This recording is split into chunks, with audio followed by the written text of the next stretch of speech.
जय माता दी friends, welcome to my channel. कैसे हैं आप सब लोग? उम्मीद करती हूँ आप सब लोग बहुत अच्छे होंगे। माता रानी की कृपा आप सब पर बनी रहे, आप सबका सुहाग अमर रहे। आप सबकी प्रॉब्लम को सॉल्व करने के लिए ये वीडियो बनाया है। आप सबको बहुत पसंद आएगा ये, क्योंकि सबकी के मैसेज आ रहे थे, कमेंट्स आ रहे थे, इंस्टाग्राम पर भी मैसेज आ रहे थे कि हम जो नवरात्रों में माता रानी को श्रृंगार चढ़ाते हैं, उस श्रृंगार का हमें क्या करना चाहिए। तो इस प्रॉब्लम को सॉल्व करने के लिए मैंने सोचा क्यों ना एक वीडियो बना लिया जाए। और मेरी एक बहुत ही प्यारी व्यूअर्स हैं, उन्होंने भी मुझसे ये कहा कि आप इस टॉपिक पर वीडियो बना दीजिए, अभी हमें समझ नहीं आ रहा, हम किसी को श्रृंगार देते हैं तो वो लेने को मना कर देती हैं। तो मैं आपसे कहना चाहूँगी कि जो स्त्रियाँ श्रृंगार लेने से मना करें, ऐसी स्त्रियों को कभी भी मत देना श्रृंगार। उनको ज्ञान नहीं है कि वो किस वस्तु के लिए मना कर रही हैं। सुहाग हमारे सिर का ताज होता है। सौभाग्यवती होना हर स्त्री की चाहत होती है। मरकर सुहागिन जाए, ये हर स्त्री की इच्छा होती है। माता सीता, माता लक्ष्मी, राधा रानी सरकार, गौरा माता की तरह हर कोई सदा सुहागन रहना चाहता है। जो माता को हम श्रृंगार चढ़ाते हैं तो माता हमारे शुक्र ग्रह को मजबूत करती हैं, और माता के हाथों में सारे ग्रह बंधे होते हैं। तो माँ कभी भी किसी का बुरा कर नहीं सकती, ये तो शत्रुओं का नाश करने वाली होती हैं। माता को कंगन चढ़ाइए, चूड़ी चढ़ाइए, मेहंदी चढ़ाइए, सुंदर सुंदर आजकल तो चूड़ा भी पहनने लगी हैं, तो आप चूड़ा चढ़ा सकते हैं। जहाँ भी आप जाते हैं, आपको कोई बढ़िया चूड़ी, श्रृंगार का सामान कुछ भी लगता है, आप खरीद कर ले आइए। तो मैं आपको बताऊंगी कि आपको क्या करना है। तो देखिए, जैसे आप तुलसा जी पर चढ़ाती हैं या दिवाली पर लक्ष्मी जी को चढ़ाती हैं, नवरात्रों में चढ़ाती हैं, तो सबसे पहली बात कि 5 श्रृंगार के सामान बहुत हैं। अगर आप 16 श्रृंगार चढ़ाती हैं तो आप 16 चढ़ाइए, लेकिन कई लोग अगर 16 नहीं चढ़ा पाते हैं तो आप सिंदूर, बिंदी, मेहंदी, चूड़ी, इस तरह से आप 5 श्रृंगार कर दीजिए। ये देखिए, ये मैंने सरस्वती माता को चढ़ाया था, सफ़ेद झुमके हैं ये। तो आप ऐसे चढ़ाएंगे तो मैं आपको बता रही हूँ कि आपको क्या करना है। तो आप ये 5 सामान ले लीजिए, ज़्यादा सामान लेने की ज़रूरत नहीं है।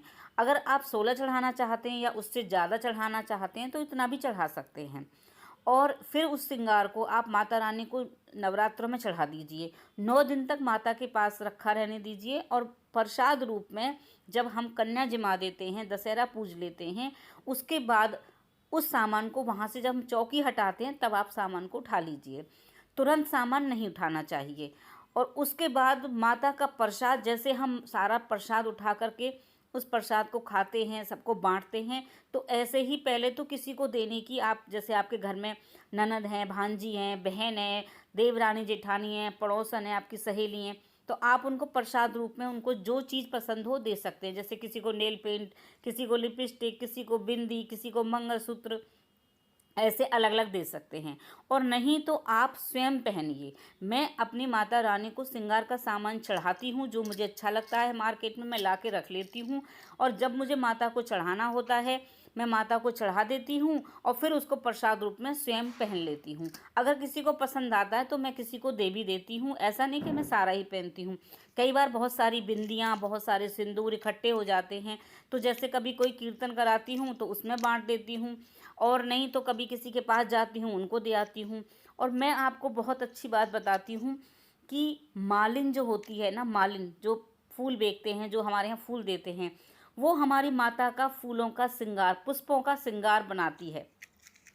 और हमारे भगवान को पुष्प का श्रृंगार बहुत पसंद है। वो किसी भी भगवान को, माता रानी को हो या लड्डू गोपाल को हो, तो आप मालिन को भी ये दे सकती हैं श्रृंगार का सामान। आपको बहुत ज़्यादा सुख की प्राप्ति होगी, बहुत अच्छा फल मिलेगा। जो हमारे लिए पूजा पाठ के लिए कुम्हार जो मिट्टी के बर्तन बनाते हैं, उनसे हम खरीद कर लाते हैं, आप उनको भी देंगी ना श्रृंगार का सामान, तो वो भी खुश होकर लेंगे, और आपको बहुत ज़्यादा फल की प्राप्ति और माता रानी का आशीर्वाद मिलेगा। तो सबसे पहले तो आप ऐसे लोगों को चूज़ कीजिए जिनको आप दे सकें। दूसरी बात है कि अगर कोई नहीं लेता है, या आप ऐसी जगह रहती हैं कि जहां आप किसी को सामान नहीं दे सकती हैं, तो आप स्वयं उस सामान को पहन लीजिए। जैसे कि अब नवरात्रों में आप सामान लाइए अच्छा अच्छा, और माता रानी को चढ़ाइए। फिर करवा चौथ पे आपको अपने लिए जो खरीदना होगा वो मत खरीदिएगा, इसी को पहनिएगा। नए कंगन, नई चूड़ियाँ, नई चुंदरी, और नई सारा मेकअप का सारा सामान जो बिछुए पहनती हैं, या जो बिंदी है, मंगलसूत्र है, जो भी आप मेहंदी लाती हैं, तो ये वाली मेहंदी लगा लीजिएगा। तो मेरे पास एक प्रश्न आया था कि क्या दीदी हम इस सामान को एक बार ख़रीद के हर साल चढ़ा सकते हैं? तो हाँ, आप इन चुन्नियों का यूज़ कर सकती हैं माता की चौकी सजाने में। साड़ी को भी यूज़ कर सकती हैं माता की चौकी सजाने में। चूड़ियाँ ख़राब नहीं होती, आप चढ़ा सकती हैं बिंदी को भी, लेकिन सिंदूर, नेल पॉलिश, मेहंदी ये सब तो सूख जाएंगे, लिपस्टिक भी ख़राब हो जाएगी। तो इसलिए आप ऐसी चीज़ों को हर साल ना चढ़ाएं। और जैसे कुमकुम है तो आप उसको माता रानी को रोज़ टीका लगाने में, पूजा में इस्तेमाल कर लीजिए। कुमकुम को माता को रोज़ डेली लगाइए। बिंदी का पत्ता है तो आप उसको आप माता रानी को लगा सकती हैं, तुलसा जी को लगा सकती हैं और स्वयं भी लगा सकती हैं। तो इसलिए जब हम एक प्रसाद माता रानी को चढ़ा देते हैं तो उसको दोबारा नहीं चढ़ाएंगे, लेकिन कुमकुम को हम माता रानी को लगाने के लिए इस्तेमाल कर सकते हैं। और आप बाज़ार से सामान ऐसा लाइए जैसा आप स्वयं खुद इस्तेमाल करती हैं, जो किसी को दें तो उसको भी वो अच्छा लगे। कई लोग माता को चढ़ाने के लिए ऐसा ही सामान ले आते हैं और वो फिर दूसरे लेने में मना करते हैं। तो आप अच्छा सामान लाइए। और कभी आपने चूड़ी चढ़ा दी तो कभी आपने मंगलसूत्र बढ़िया ले लिया, कभी आपने कंगन अच्छे ले लिए और चूड़ी लाल 6 या 4 ऐसे ले ली। तो आप इस तरह से अपने पास रख लीजिए। जो आपके पास कलर नहीं है उस तरह की चूड़ी लाकर माता को चढ़ा दीजिए, 2 लाल लगा दीजिए उसमें और फिर वो आपका सेट तैयार हो जाएगा। तो कभी आपको किसी फंक्शन में किसी ड्रेस के साथ पहनने में काम आ जाएंगी। तो इस तरह से, और जो ये माता रानी की चुन्नियाँ इकट्ठी हो जाती हैं ये माता की चौकी सजाने में काम आ जाएंगी। मेरे पास बहुत सारी चुन्नियाँ हैं। तो इसलिए आप इस तरह से जब ये सामान माता रानी को चढ़ाएंगी तो आप उसको प्रसाद में अपने स्वयं लीजिए। किसी ने मुझे कमेंट्स करा था कि क्या दीदी हम इस सामान को जल प्रवाह कर सकते हैं? तो नहीं, मैं उनसे कहना चाहूँगी, बहुत प्यार से मैं आपको बताना चाहती हूँ एक बात, कि सुहाग का सामान कभी जल प्रवाह नहीं किया जाता है। जल प्रवाह तो वो करती हैं जिनके पति नहीं रहते हैं, उसको बहुत अशुभ माना जाता है, ये अशगुन होता है। कभी भी आप जल प्रवाह ना करें सुहाग के सामान को। जो आप सामान बाकी का जितना भी आप पूजा का सामान जल प्रवाह करते हैं उसमें सुहाग के सामान को कभी भी जल प्रवाह नहीं करना चाहिए, बहुत अशुभ होता है। आप उस सामान को स्वयं पहन लीजिए, आप अपने परिवार में दे दीजिए। और जो साड़ी होती है तो आप ज़रूरी नहीं है कि आप साड़ी चढ़ाएं, आप सूट भी ला सकती हैं।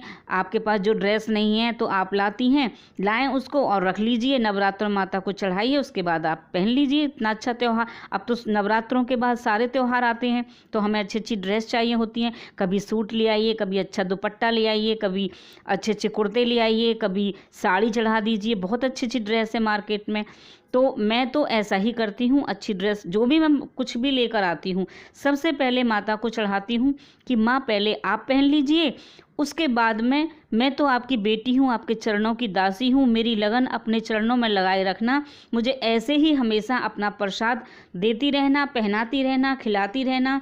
और ऐसे ही किसी दिन बस माँ, तो ये ही माँ से प्रार्थना मैं करती हूँ। तो मैं आप सबको यही बताऊँगी कि आप उस सामान को, आपकी साड़ी है, चुनरी है, जो भी है आप स्वयं पहन लीजिए। अगर आपको किसी को देना है, जैसे आपकी फ्रेंड की एनिवर्सरी है, जन्मदिन है, तो आप उनको भी गिफ्ट कर सकती हैं। आप माता को चढ़ाएं, आप लाई मार्केट से ला के रख लीजिए। ज़रूरी नहीं है कि आप नवरात्रों वाले दिन ही सामान खरीदने जाएं, आप पहले ही ला के, आपको मार्केट गई अच्छा लगा ला के रख लीजिए, फिर आप माता को चढ़ा दीजिए और फिर आप उसको स्वयं पहन लीजिए, नहीं तो आप किसी को गिफ्ट में दे दीजिए। तो ऐसे भी हम कर सकते हैं। तो आई होप कि मैंने आपकी प्रॉब्लम को सॉल्व कर दिया होगा और आपको ये वीडियो पसंद भी आ गई होगी। मेरे चैनल को आपने अभी तक सब्सक्राइब नहीं किया है तो प्लीज़ चैनल को सब्सक्राइब कर लीजिए। और आपको वीडियो अच्छी लगे तो लाइक करना ना भूलें और शेयर भी करें अपने फ्रेंडों के साथ, अपने फैमिली मेम्बर के साथ। और मैं आपके लिए किस टॉपिक पर वीडियो बनाऊं, आपके कितने क्या क्या आप मुझसे चाहते हैं, तो वो आप मुझे कमेंट्स बॉक्स में लिखकर बताइए। मैं आपकी सारी प्रॉब्लम सॉल्व करूंगी। मैं जितनी भी आध्यात्मिक पुस्तकें पढ़ती हूँ, आपके प्रश्नों के मैं सवाल सवालों के उसमें जवाब जरूर ढूंढती हूँ। देखिए, माता अनसुईया ने सीता जी को, माता सीता को श्रृंगार का सामान दिया था, वस्त्र दिए थे और उन्होंने वो पहने थे और इतना अच्छा ज्ञान दिया था कि मैं इसके ऊपर कभी वीडियो बनाकर आपको पूरा दिखाऊंगी। मैं रामायण पढ़ती हूँ नवरात्रों में, तो मुझे वो वाला टॉपिक बहुत अच्छा लगता है। और फिर मैं सोचती हूँ कि आजकल फैशन अश्लीलता फैलाता है, असली श्रृंगार तो हमारा जो सुहाग, जो हमारा वो श्रृंगार होता है। तो मैं ये नहीं कह रही फैशन नहीं करना चाहिए, समय के हिसाब से हमें सब कुछ पहनना चाहिए, सब जगह के और समय के हिसाब से ही हमें चेंज हो जाना चाहिए। लेकिन श्रृंगार को जो लड़कियां मैं आज देखती हूँ चूड़ियाँ कम पहनती हैं या बिछुए नहीं पहनती हैं, तो तीज त्यौहार पर ज़रूर पहनें। नवरात्रों में खूब सज धज के रहें, मेहंदी लगाएं, माता के नाम का श्रृंगार करें। माता खुश होती है, अपने बच्चों को खुश देखती हैं। जैसे हम लोग अपने बच्चों को देखकर खुश होते हैं, तो माता भी हम लोगों को देखकर खुश होती है। हम दुखी होते हैं तो माता भी दुखी होती है।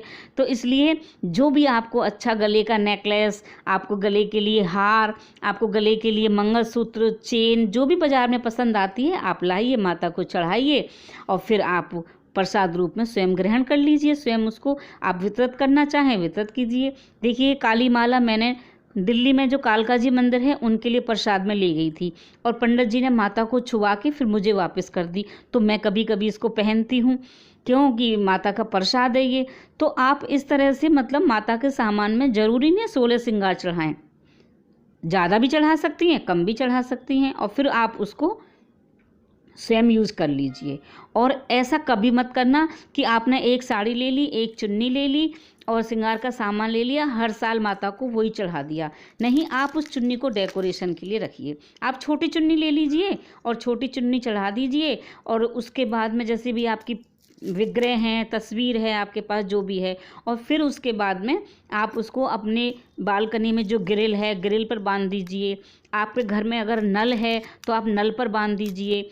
आप उसको तुलसा जी के गमले में बांध दीजिए, या आप घर में जो भी पेड़ पौधे लगे हुए हैं तो आप गाड़ी में, अपनी बाइक में बांध दीजिए। अपनी जो कार है आपकी, उस कार में बांध दीजिए। माता रानी का प्रसाद है वो, आप उसमें बांध दीजिए उसको। पुरानी वाली को खोल लीजिए और नई वाली बांध दीजिए नवरात्रों के बाद। तो इस तरह से हम माता की चुन्नी को इस्तेमाल कर सकते हैं। तो इस तरह से ना आप माता के श्रृंगार का और चुन्नी का इस तरह से उपयोग कर सकते हैं। अगर आपके घर के आसपास कोई मंदिर है तो आप पंडित जी को भी देकर आ सकती हैं। आई होप यू कि आपको मेरी वीडियो बहुत पसंद आई होगी। टिल देन, बाय बाय, जय माता दी। प्लीज़ कमेंट्स बॉक्स में जय माता दी ज़रूर लिखिएगा।